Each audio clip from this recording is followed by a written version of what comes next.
maaf sekali ya, sempat terjeda beberapa kali karena memang sinyal di sini sangat tidak stabil atau sedang bermasalah. Wah, sayang banget sih.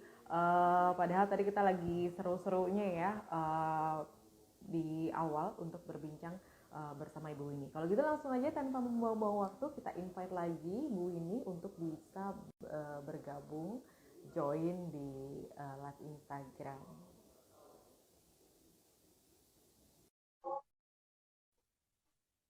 Mudah-mudahan kali ini tidak terjadi kendala lagi ya.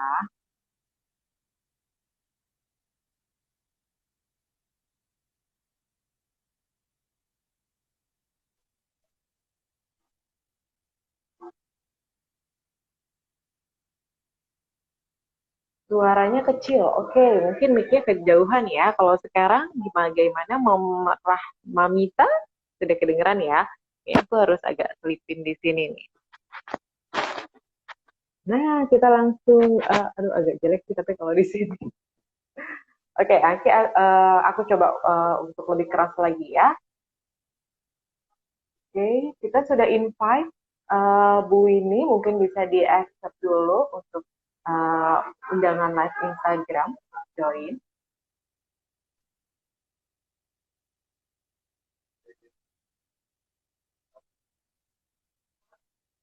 Ya, saya coba invite ya.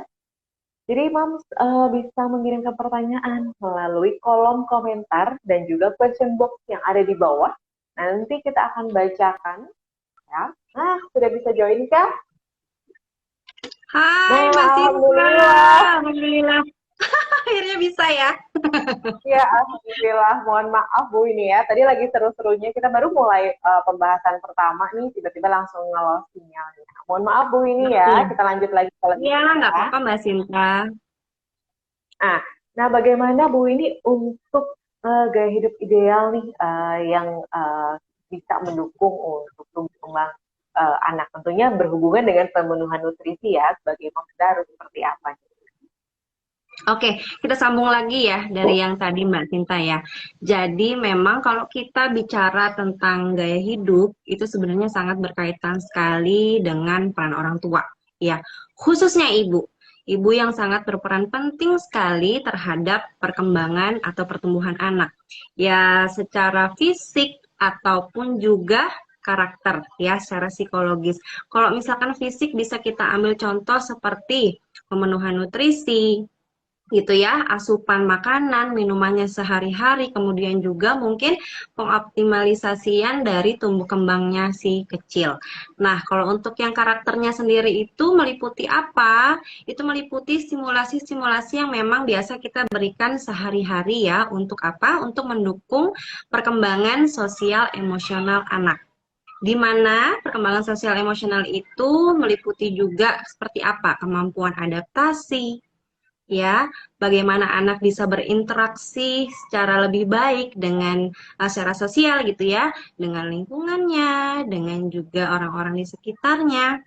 Kemudian apalagi cara dia memahami emosi ya, ataupun nantinya akan belajar meregulasi emosi untuk anak-anak yang nanti lebih besar ya, begitu. Nah, kalau ditanya menurut saya gaya hidup yang ideal bagi seorang mom ya itu seperti apa? Yang jelas ada dua ya Mbak Sinta. Yang pertama adalah mom yang memang mau mengusahakan yang terbaik ya untuk tumbuh kembang anak, namun tidak melupakan usahanya untuk bisa apa ya memperoleh aktualisasi diri ya, secara happy, secara nyaman, begitu ya. Jadi memang ini terkait juga dengan kesehatan mental ibu, gitu ya. Kalau kita sering dengar slogannya kan, mami happy, ibu happy, family happy, keluarga happy, gitu ya. Nah itu saya setuju banget sih Mbak Sinta.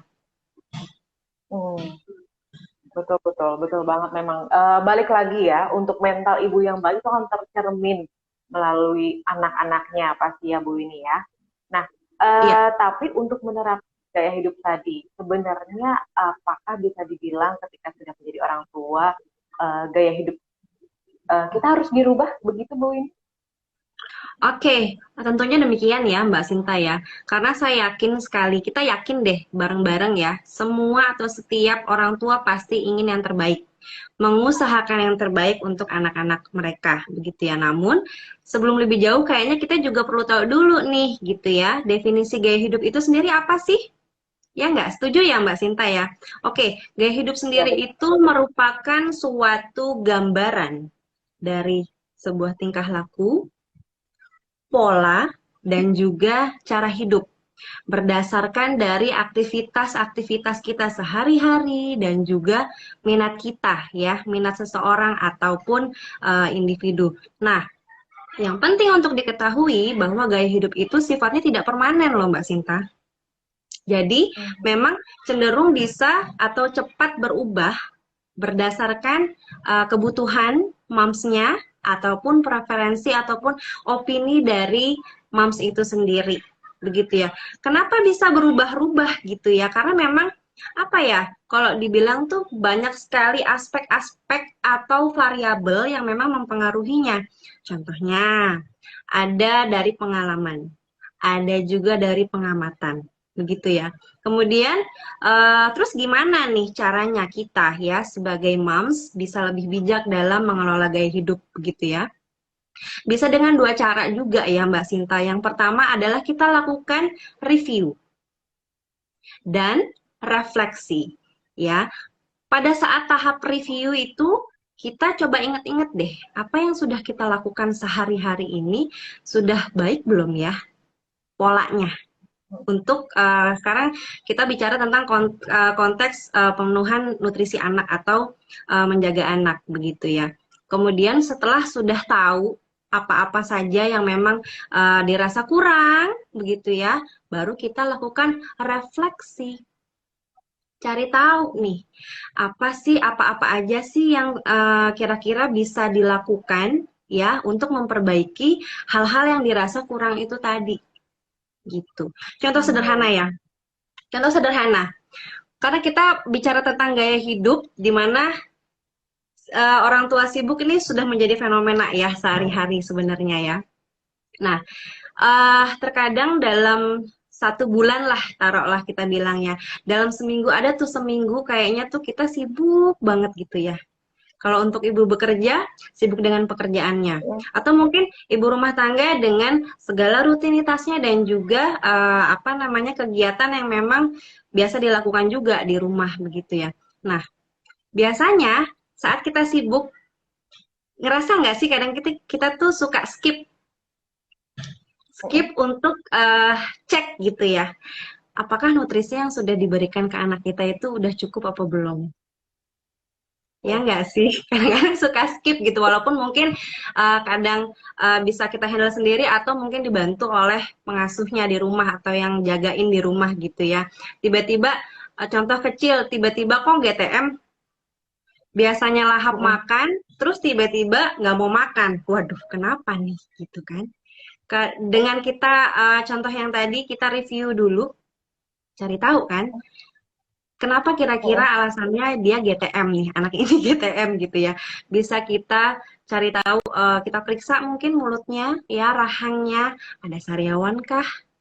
Atau lagi bosen kah sama menu-menunya sehari-hari gitu. Taruhlah ada sariawan. Oke, refleksinya. Oke, udah bener belum ya asupannya sehari-hari, kebanyakan instannya nggak ya, makanan instannya nggak ya, gitu ya. Di refleksi itu jadi kita tahu apa yang harus diperbaiki. Oke, pemenuhan buahnya gimana? Pemenuhan sayurnya bagaimana? Apakah kurang asupan air putih? Gitu ya. Jadi hal-hal seperti itu benar-benar penting untuk diketahui ya, Mbak Sinta. Itu sih menurut saya. Jadi dengan review dan refleksi. Wah, betul. Harus dijadikan highlight ya Bu Yuni ya. Itu harus selalu kita Iya. terapkan. Minimal sebulan satu atau dua kali mungkin ya. Ya, Apalagi dapat bisa. ya. Nah, ada beberapa pertanyaan yang masuk saatnya kita sudah bisa membacakan ya. Nah, bentar, saya lihat tadi banyak yang wow sudah banyak di komentarnya. Kalau mamnya sibuk tadi bagaimana cara untuk menerapkan pola hidup yang sehat untuk anak? Nah, cara menerapkannya mungkin ada yang lebih spesifik lagi Bu ini dari Mam Ana, Oke, cara menerapkan apa tadi? pola hidup sehat. Nah, Pola kira-kira nih hidup. pola hidup sehat apa aja nih Bu ini? Oke, dari pola hidup sehat ya. Mungkin sekarang konteksnya kita bicara untuk anak, begitu ya. Nah, terkait kalau kita apa namanya kaitkan dengan gaya hidup moms yang memang apa dominannya sibuk begitu ya, bisa dengan beberapa cara ya, Mbak Sinta ya. Yang pertama, bisa nih karena kita nggak bisa make sure sehari-hari akan sesuai dengan apa yang kita harapkan, kita bikin deh menu seminggu dulu gitu ya, yang memang udah kita tulis gitu ya sehari-harinya maunya menunya apa nih, yaitu dari nutrisi buahnya kah, sayurnya kah, apalagi daging-dagingan kah, protein gitu ya, ikan-ikan dan lain sebagainya. Itu membantu banget sih, pengalaman pribadi ya Mbak Sinta. Jadi Betul, jadi secara tidak manajemennya langsung, ya. iya, benar, untuk manajemennya sendiri begitu loh. Jadi secara tidak langsung karena memang kita udah tahu nih kita akan sibuk gitu ya. Tapi setidaknya kita bisa make sure di menunya itu. Setidaknya kalau misalkan kita tidak bisa handle sendiri, udah bisa didelegasikan kan, tapi didelegasikannya juga udah tahu nih apa yang mau dibuat gitu. Betul. Oke, baik Bu ini. Lanjut lagi ada Mam Weliana Halim. Katanya nanya ini, kapan waktu kita bisa me time untuk urus anak dan keluarga aja sungguh repot. Agak sedikit curcol. Ya, oke. Sebenarnya hal ini kita rasakan bersama ya, sebenarnya ya, sehari-hari. Kapan, kalau ditanya kapan waktu yang tepat, sebenarnya kapan aja sih itu adalah bisa menjadi kesempatan buat kita bonding ya dengan anak. Kalau kita bicara tentang ibu bekerja, bisa dari kita baru pulang ke rumah begitu ya. Kalau sekarang kan udah harus ada aturannya cuci tangan dulu gitu ya Mbak Sinta ya, melipir dulu ke kamar mandi, bersih-bersih dulu begitu ya. Nah, setelah itu peluk anak dulu gitu loh. Itu sebenarnya kan juga untuk memvalidasi emosinya kan. Udah seharian nih kangen sama mamahnya. Kita juga kadang-kadang gitu kan. Nah, pada saat kita pulang langsung disambut dengan mama gitu ya. Itu yang terjadi di rumah saya sih sebenarnya. Jadi memang dipeluk dulu. Setidaknya kita kasih tahu kalau memang si kecil ini berharga nih buat kita dan dia tahu kalau kita akan bisa ada kapan aja ya. Kapan ajanya pada saat kita pulang kerja ya Mbak Sinta. Itu sih. Atau mungkin yang simpel adalah pada saat mau tidur, bedtime rutin. Ya, selain Sabtu Minggu ya Mbak Sinta. Kalau mungkin kalau Sabtu Minggu itu akan lebih banyak waktunya ya untuk kita bisa main sama anak. Untuk anak yang lebih besar kan bisa cerita-cerita gitu ya. Tapi dengan bedtime rutin pada saat sebelum kita tidur gitu ya, bisa tuh kita jadiin kesempatan ajak aja ngobrol. Gak usah ngobrol langsung apa namanya berhadapan gitu ya. Kadang kita ajak untuk sama-sama nonton film gitu ya, sambil cerita aja. Atau itu untuk yang lebih gede ya. Tapi sebenarnya semua waktu itu bisa kita manfaatkan untuk bisa menjalin kedekatan atau menjaga bonding dengan anak. Wah, nah balik lagi Bu ini kalau kita bicarakan tentang gaya hidup dan pemenuhan nutrisi anak. Kalau kita mungkin menghitung mundur beberapa tahun belakang, mungkin ya kurang lebih 20 tahun ke belakang. Ya, Apakah ada perbedaan gaya hidup nih untuk sekarang kan era milenial ya disebutnya ya, para generasi Z ini nih ya, betul. ada pergeseran tentang gaya hidup sehingga nanti outputnya anak-anak itu akan tumbuh seperti apa. Menurut pandangan Bu Winnie ini bagaimana? Oke, kalau kita bicara dengan gaya hidup, apalagi kalau kita bandingkan dengan beberapa tahun ke belakang ya, di mana eh, wanita berkarir itu masih bisa dihitung jari. Ya nggak sih Mbak Sinta? Betul. Tapi kalau zaman sekarang, itu pastinya akan berbeda karena sudah banyak sekali bisa kita temukan fenomena ibu bekerja dan sukses. Gitu ya. Jadi memang akan ada perbedaan sih Mbak Sinta dari gaya hidup apa namanya moms-moms di seluruh dunia bahkan gitu ya. Kalau tadinya ya Indonesia itu kan kaya ya akan warisan budayanya, akan beragam aneka masakan. Nah, kalau wanita pada zaman dulu atau mungkin ke belakang yang tadi Bu sebut lebih senang berkutak di dapur untuk memasak. Nah, sekarang sepertinya banyak sekali ya ibu-ibu yang memilih untuk mempercepat atau memangkas waktu Ya. masak. Menurut Ibu sendiri pandangan seperti itu seperti apa sih?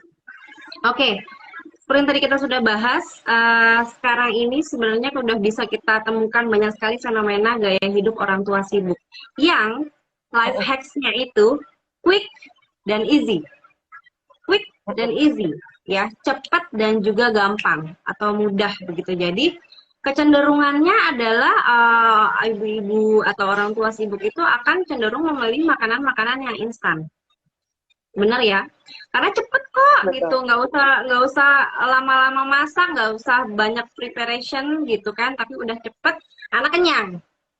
Tapi terkadang kita lupa banyak jebakannya gitu loh di makanan instan itu, bener nggak? Ya banyak pengawet, ya banyak apa misalkan pewarna buatan dan lain-lain sebagainya ya, bahan-bahan yang dirasa merugikan gitu ya. Padahal sebenarnya ada loh, tersembunyi loh esensi yang lebih penting apabila kita mau mencoba untuk mulai mempersiapkan makanan-makanan ya atau asupan anak gitu ya. Kemudian mungkin sampai memasak walaupun sebentar. Apalagi kalau sampai bisa menemani anak untuk makan begitu ya. Apa aja esensinya, manfaatnya apa aja sih sebenarnya gitu. Yang pertama adalah bisa menjaga atau meningkatkan bonding, kedekatan dengan anak. Itu yang pertama. Dan yang paling penting untuk kita-kita gitu ya, moms nice yang memang agak sibuk gitu ya. Yang penting adalah less guilty. Ya nggak Mbak Sinta? Akan lebih minimal untuk kita merasa bersalah karena kita udah tahu nih gitu loh, sehari-hari kita udah nggak bisa sih secara maksimal mendampingi anak gitu kan, tapi at least ada usaha kita untuk mau mempersiapkan ataupun memasak gitu ya, itu bagus juga sebenarnya kalau untuk kesehatan mental ibu ya. Jadi seru sih sebenarnya, apalagi kalau memang ada makanan yang memang ya homemade juga tapi cepet juga, wah itu juaranya ibu-ibu sibuk sebenarnya Mas Sinta. Wah, bagus. Berarti Bu ini mendukung sekali ya untuk kita mencoba lagi membenahi atau bergerak nih kita bersama-sama untuk kembali yang lebih baik ya. Ya. Sebenarnya dengan yang tadi Bu ini jelaskan, untuk memasak, menyiapkan, di situ ada nilai plusnya. Bukan hanya sekedar kita memberi makan, bukan hanya sekedar feeding rules yang kita ajarkan. Di situ emosi dan keterikatan dengan si kecil bisa terjalin, betul ya Bu? Benar banget Mbak Sinta. Bagaimana sih Bu ini caranya membangun bonding yang baik supaya nanti outputnya si kecil makannya lahap, si kecil merasa nyaman? Seperti apa sih yang bisa kita lakukan, Bu ini? Oke, itu tadi ya, yang tadi kita sudah bahas kan bagaimana caranya kita bisa menyisipkan waktu ya, yang bermakna untuk anak begitu ya. Kalau sekarang pasti kita banyak dengarnya yang penting waktunya berkualitas, nggak penting nih kuantitas, tapi kalau nggak berkualitas misalkan gitu ya. Tapi sebenarnya yang memang jadi esensi adalah kita bisa menyediakan waktu yang bermakna bagi anak. Artinya apa? Kita bisa hadir secara penuh ketika memang ada waktunya kita bisa bersama-sama anak gitu ya. Karena banyak sekali ya sebenarnya manfaat dari bonding itu tersendiri ya. Yang pertama, membangun trust, rasa percaya. Kalau mungkin ada moms-moms yang familiar dengan piramida kebutuhan ya, hierarki kebutuhan, rasa aman. Kemudian kalau sudah dapat rasa aman juga jadinya nyaman, aman, safety gitu ya. Itu adalah kebutuhan dasar loh dari individu yang memang bisa didapatkan dari kecil ya, individu pada saat kecil itu sangat-sangat penting gitu. Nah, itu untuk anaknya. Terus kalau untuk mamahnya apa Makanya, gitu ya? Kalau untuk maminya kita bisa lebih sensitif terhadap kebutuhan anak. Ya dong, kita udah tahu nih profil anak. Kita udah tahu nih lingkungannya, rutinitasnya seperti apa. Jadi kita pastinya akan lebih sensitif kan terhadap kebutuhan anak. Nah, one day atau suatu hari ada hal-hal seperti tadi ya, GTM kah, pundung atau lain sebagainya ya. Kita juga bisa lebih responsif dan solutif. Karena kita udah tahu nih, udah sensitif kan dengan kebutuhan anak. Jadi untuk tahu apa yang harus dilakuin lebih cepat. Itu ya Mbak Sinta. betul, betul, betul. Jadi bisa dikatakan hal-hal seperti itulah ya yang dibangun dari bonding, manfaat bonding. Betul ya Bu Winnie ya? Mungkin Betul, Mam betul, betul. bisa digarisbawahi ya yang tadi sudah Bu Winnie sampaikan. Coba dipraktekkan. Mungkin yang saat ini kurang ya, proses bondingnya dengan anaknya bisa dimulai, dicoba, dilakukan, dipraktekkan supaya yang tadi bisa tercapai. Nah, Bu ini bagaimana kalau misalnya kita lagi menyiapkan makan untuk si kecil nih? Kan kadang kita sambil bermain, sambil masak, itu sebenarnya ada manfaatnya juga nggak? Apakah si kecil kita libatkan saat memasak? Itu ada hal yang bisa kita dapatkan ini nilai dari pemasak bersama si kecil. Oke, apalagi itu ya Mbak Sinta ya. Kita udah mau usaha untuk menyiapkan makanan atau asupan anak aja, itu kadang-kadang anak udah seneng loh. Auranya udah dapet gitu ya, positif banget. Oke, mamaku yang masak ya, bukan mbak misalkan gitu ya. Itu udah dapet, apalagi dengan kita melibatkan anak untuk masuknya itu kegiatan bersama ya Mbak Sinta ya. Nah itu juga luar biasa penting juga ya, bermanfaat sekali gitu loh. Dalam proses usaha kita mendekatkan diri atau usaha bonding dengan anak. Nah, baik dok, Bu Winnie, kita masuk lagi ke question box nih. Ada Mam Rahmamita nih. Kalau anak tidak mau makan di high chair, hanya mau makan sambil digendong, apakah bisa berpengaruh? Nah, karena kadang untuk feeding rules ya, Bu, ini kita suka menerapkan setiap orang tua mungkin punya aturannya masing-masing. Ada anaknya yang dari kecil sudah diajarkan untuk aturan makan yang baik, gitu ya. Tanggapan dari Bu ini sendiri itu seperti apa? Apakah kita memperhatikan secara emosionalnya bagaimana? Oke, yang pertama harus dilakukan kalau kita bicara tentang feeding rules, kita harus tahu dulu nih bagaimana pola lingkungan di rumah. Apakah di rumah itu hanya ada moms, papa, dan si kecil, ataukah ada orang lain? Ya, karena ini terkait dengan konsistensi. Begitu Mbak Sinta. Kalau misalkan katanya tadi nggak mau di high chair, maunya digendong. Cari tahu, review. Ya, ingat-ingat apakah memang mam sudah bisa konsisten setiap makan, si kecil didudukan di high chair, tidak digendong-gendong. Gitu ya, atau misalkan pada saat mamanya gak ada, ya udah digendong aja, apalagi ada neneknya gitu ya, atau pengasuhnya, daripada lama makannya ya udah deh digendong aja gitu.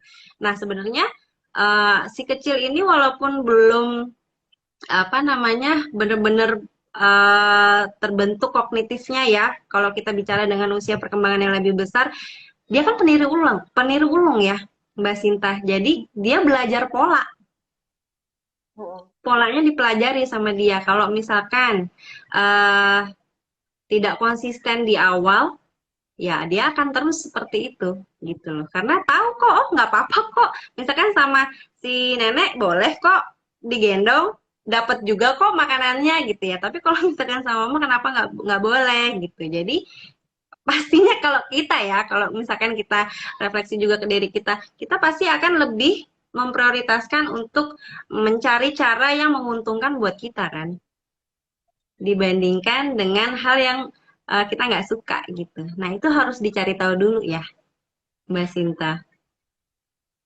Betul, Bu. Jatuhnya ke Oke, parenting nah kan, pola parenting kan betul, jatuhnya. betul, betul, betul. Berarti kita harus observasi juga lebih dalam ya, Bu ini ya. Ya betul.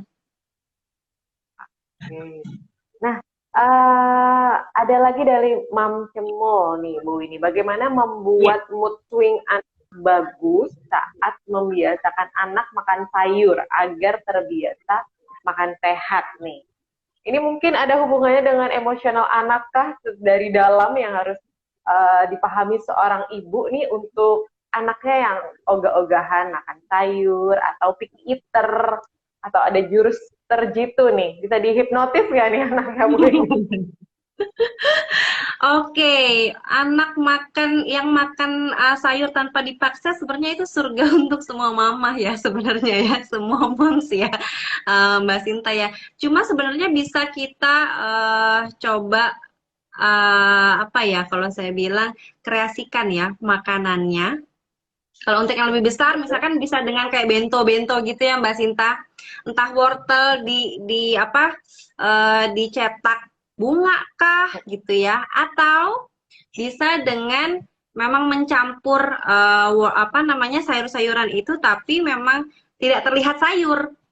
Kan bisa tuh ya. Hmm, Anak-anak kan nggak akan terlalu peka tuh tentang itu. Apalagi udah kita misalkan bubur agak tergantung ya teksturnya kan tergantung dari usia anak. Kalau misalkan anak yang lebih kecil, MPASI-nya kan pasti akan benar-benar halus sekali.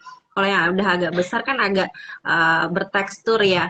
Nah itu bisa kan kita campurin, kita blender sedikit gitu ya, baru kita campurkan. Ya memang pinter-pinter kita aja ya, Mami ya. Yang penting triknya nutrisinya sama. terjaga. Oke, baik. Nah, Bu ini ada lagi nih pertanyaan bagaimana caranya kita Ya, mengelola mental health anak yang sudah ketergantungan junk food agar anaknya mau lagi diajarin untuk makan makanan sehat. Mungkin ini yang eh, mau apa akses cepat ya tadi ya junk food udahlah yang praktis aja. Tapi ternyata tersadar nih setelah banyak mengikuti apa webinar-webinar atau seperti ini ya edukasi bagaimana Bu? oke. Kalau memang anak sudah ketergantungan junk food, itu kita bicara tentang adiksi ya. Walaupun kalau sekarang banyaknya adiksi gadget, adiksi dan lain sebagainya. Tapi terkait makanan, kalau sudah adiksi nggak bisa tuh kita langsung stop. Hmm. Pasti akan cranky. Tantrum. Bener nggak, Mami? Jatuhnya akan seperti itu ya. Kalau merujuk dengan apa namanya modifikasi perilaku, ya ini agak ke teori sedikit ya Mbak Sinta ya.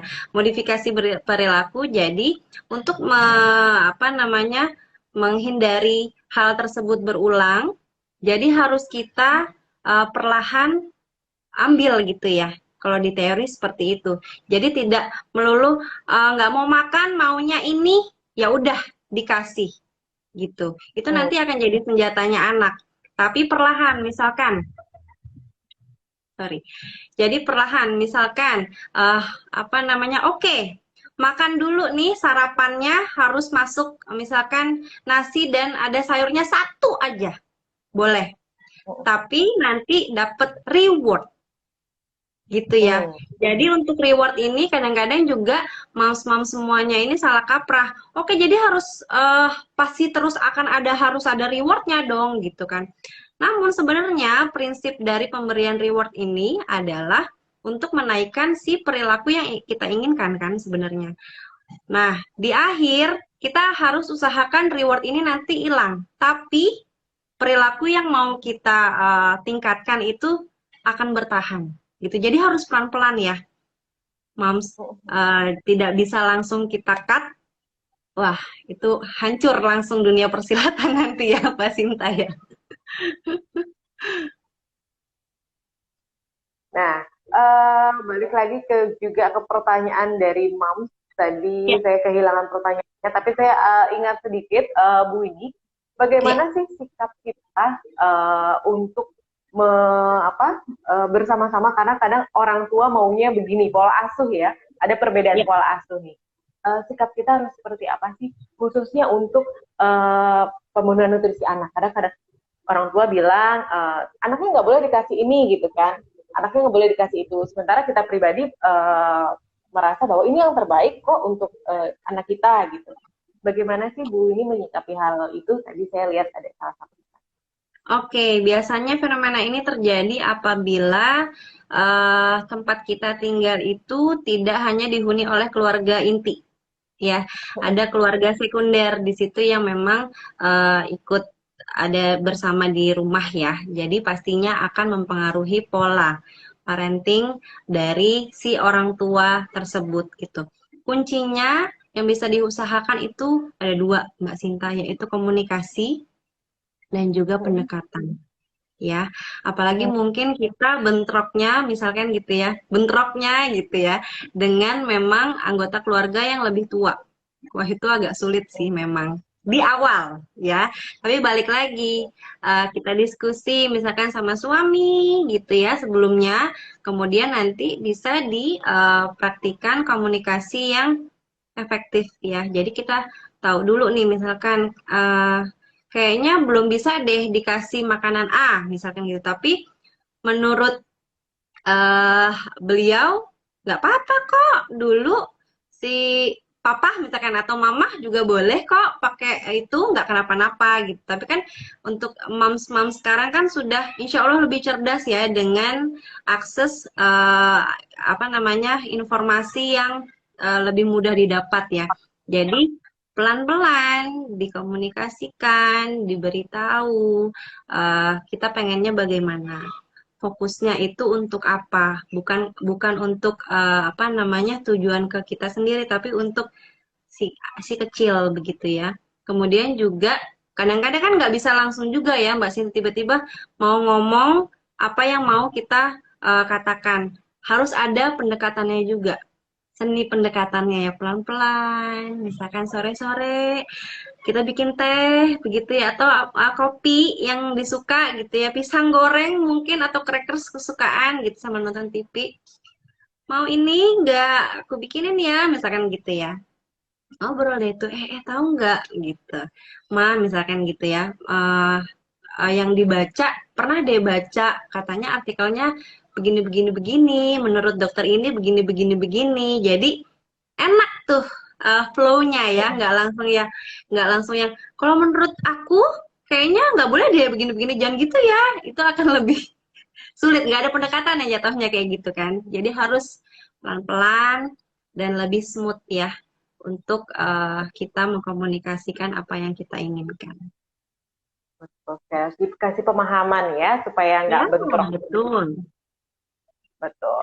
Nah, Bu Winnie, kita masuk lagi nih, ada pertanyaan dari Rahmanita. Kalau anak Ya, mengalami stunting, itu apa yang salah sih, dok, gitu dia. Ya mungkin fenomena stunting ya Bu ini kan sudah menjadi apa ya, isu yang mengglobal ya. Indonesia tingkat stuntingnya lumayan tinggi. Nah, ketika anak divonis stunting atau mungkin baru masuk ke tahap uh, dikhawatirkan nih akan stunting karena dipantau nih, pasti ada mental dari orang tua yang kesentuh nih. Bagian di sini mungkin Bu ini bisa menjelaskan lagi apa sih yang harus kita sebagai orang tua bercermin kemana, apanya yang diperbaiki supaya bisa menghadapi atau juga bisa membenahi sebelum itu terjadi.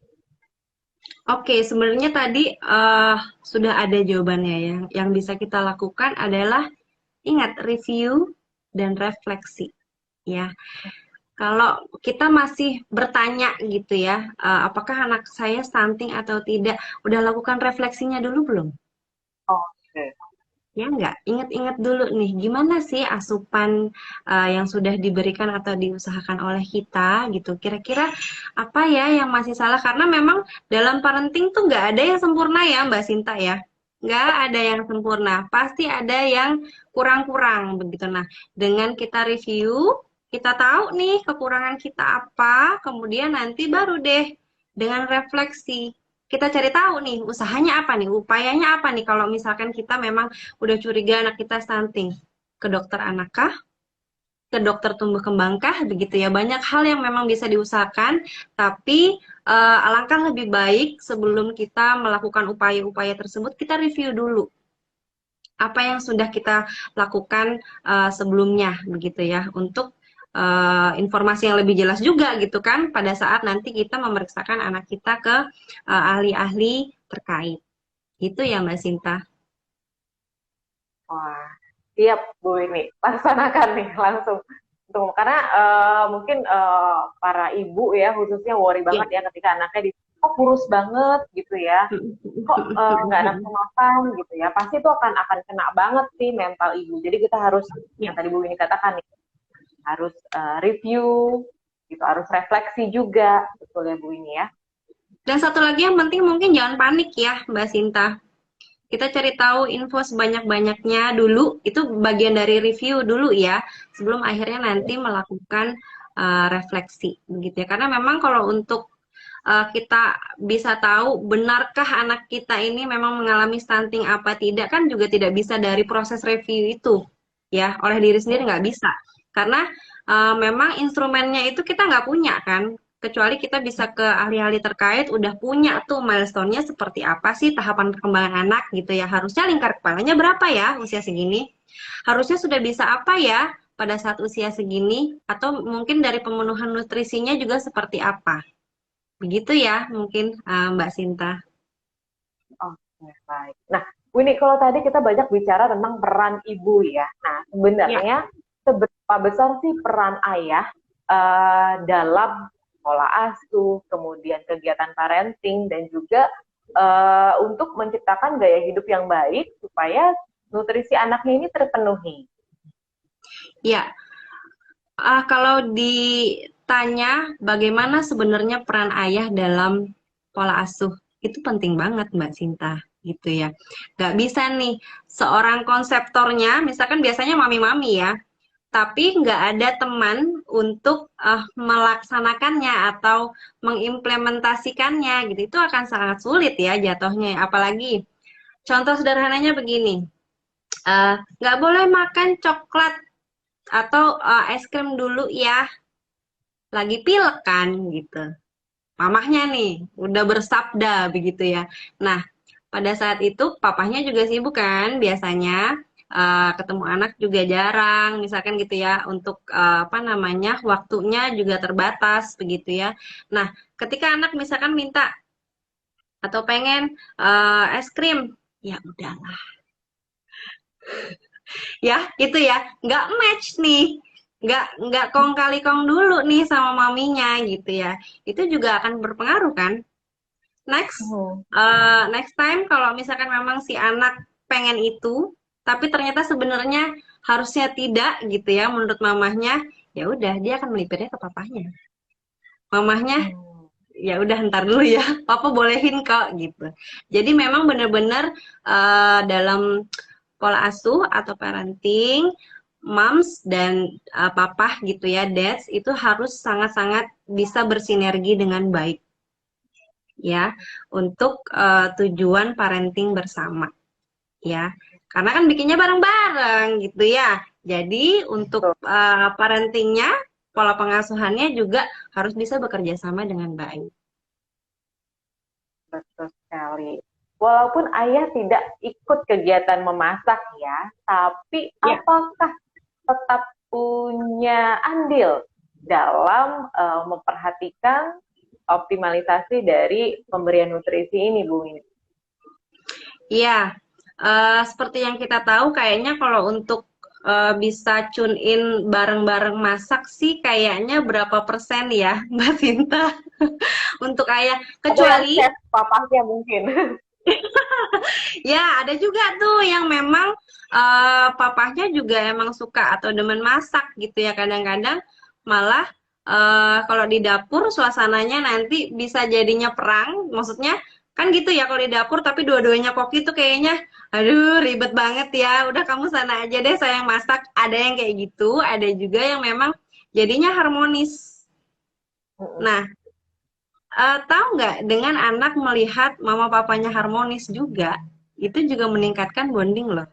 Safe, Oh iya. aman, ya, nyaman. Aduh deh ngeliat mama papa juga akur, sayang, saling sayang gitu ya.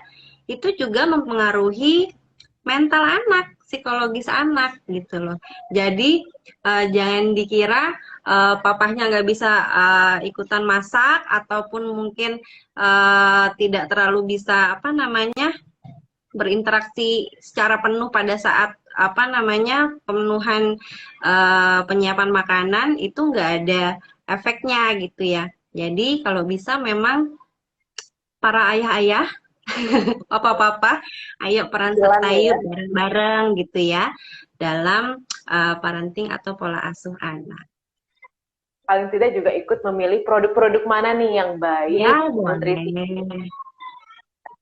seperti itu ya. Wah nggak terasa juga Betul. ya Bu ini di live Instagram kita sore hari ini nih sudah lumayan ramai juga pertanyaan yang masuk tadi sudah banyak Oh juga yang kita ya, baca ya. Sudah di oke. ujung banget acara kita sore ini. Mungkin bisa diberikan kesimpulan nih kira-kira yang dijadikan highlight ya, yang perlu Mam inget-inget nih, khususnya untuk membentuk mental si kecil supaya optimal, pemenuhan nutrisi juga lebih baik. Bagaimana? Oke, kalau dari saya, dear mom semuanya, mom nice semuanya, parenting itu, pendampingan anak itu adalah proses yang panjang, seumur hidup begitu ya. Sekolahnya juga nggak ada gitu ya. Jadi mari kita bersama-sama mendampingi anak khususnya dalam pemenuhan nutrisi atau tumbuh kembang optimal dari anak itu sendiri. Namun tidak melupakan kesehatan mental ibu atau moms nice semuanya ya. Ingat tadi slogan kita ya Mbak Sinta ya, moms happy, family happy. Wow, luar biasa sekali Bu ini terngiang-ngiang ya slogan Moms Happy, Family Happy. Anaknya juga tentunya insya Allah tercukupi semua Insya kebutuhannya. Allah. Amin, terima kasih banyak Bu ini untuk waktunya, untuk kesempatannya, Sama-sama. memberikan pencerahan bagi kita semua. Mungkin juga ada yang menjadi ibu baru ya. Jadi mental health-nya juga lagi dibangun banget, di-develop Iya, banget. benar. Nah, itu Bisa mungkin ketemu peran sama Bu. peran serta ayah ya. Lebih bagaimana bisa mensupport apapun keadaan dari istrinya, entah pada saat masih hamil kah, baru melahirkan kah, atau sampai juga tugasnya seumur hidup nanti mendampingi pola asuh anak. Betul. Terlebih lagi banyak juga moms yang mengalami banyak postpartum syndrome dan yang Ya, lainnya ya. Jadi support system dari ayah itu sangat mempengaruhi untuk anak betul. dan juga kebahagiaan keluarga tentunya ya. Terima kasih sekali Bu ini sharingnya sungguh Sama-sama. ilmu banget nih ya kalau kata Nice Mom tadi yang tulis di komen. Alhamdulillah. Terima kasih. Mudah-mudahan nanti ada Sama-sama. kesempatan lagi ya karena nanti kita akan ketemu lagi dengan Bu ini di Oh tanggal iya, 3 Juli. Jadi yang iya. penasaran ada 3 apa di Juni. tanggal 3 Juli kita ketemu bareng. Terima kasih Bu ini Sama-sama atas Mbak waktunya. Sinta. Terima kasih Mbak Assalamualaikum. Sinta, nice dan mami-mami semuanya. Waalaikumsalam warahmatullahi wabarakatuh. Ya, buat Nice Mom yang sudah mengikuti live Instagram sore hari ini, silahkan upload di sosial medianya, di story-nya. Jangan lupa tag Nice dan juga Ibu Winnie. Nanti akan kami pilih 2 orang yang beruntung mendapatkan hadiah spesial dari Nice. Kita ketemu lagi di live Instagram yang akan datang. Wassalamualaikum warahmatullahi wabarakatuh. Waalaikumsalam warahmatullahi wabarakatuh.